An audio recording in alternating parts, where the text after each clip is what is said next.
aujourd'hui, nous sommes venus à 3 niveaux lancer l'activité de 3 services qui ont effectivement été modernisés, si j'ose m'exprimer ainsi, transformés. Il s'agit d'abord du laboratoire de biologie et d'hématologie. Vous avez vu ce qui est en train de se faire à ce niveau, où un matériel de dernière génération a été mis en place par l'hôpital. Mais ce qui est important à ce niveau, c'est aussi le cadre. Parce que fondamentalement, il y a des ressources humaines de très grande qualité qui exercent. Et ces ressources humaines exercent dans un cadre adapté en termes d'ergonomie de travail. Ça, c'est tout à l'honneur de l'hôpital. Il y a aussi cette ambition déjà réalisée qui consiste à travailler 7 jours sur 7, H24.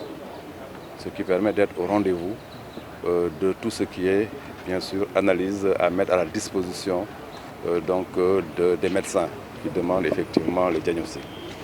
Autre élément important, vous avez vu ce qui se passe en termes de transformation aussi au niveau du service de pneumologie. Cette transformation est nette et remarquable.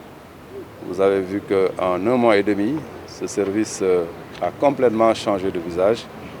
Et d'ailleurs, dans l'année, nous allons effectivement mettre tout ce qu'il faut pour que ce que nous avons vu au rez-de-chaussée en termes de transformation soit généralisé dans le service pneumologie.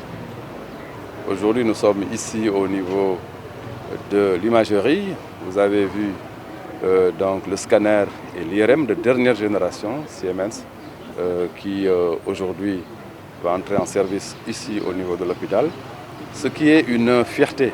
Fierté parce que vous n'ignorez pas qu'en matière d'IRM, il n'y avait que l'hôpital principal au Sénégal qui pouvait effectivement donc nous fournir une action médicale en IRM. Mais avec ce qu'on a vu à Fann, et la même chose est en train de se faire à Dar el Djam, que nous allons visiter dans les jours à venir, c'est véritablement une fierté. En termes d'investissement imagerie, ce n'est pas moins de 1,6 milliard qui ont été injectés aussi bien en scanner qu'en IRM pour permettre à l'hôpital Fann d'être à la pointe de la technologie en matière d'imagerie. Vous voyez donc que le Sénégal est en train véritablement de se transformer en termes donc de relèvement du plateau médical, et j'aimerais féliciter le directeur de l'hôpital Fann. Mais ce qui est en train de se faire à Fann, sous l'impulsion de la Direction générale des établissements de santé, est en train de se faire un peu partout dans le pays. Nous savons effectivement qu'il y a des gaps, mais à pas sûr, nous allons les résorber progressivement pour faire du Sénégal un hub sanitaire.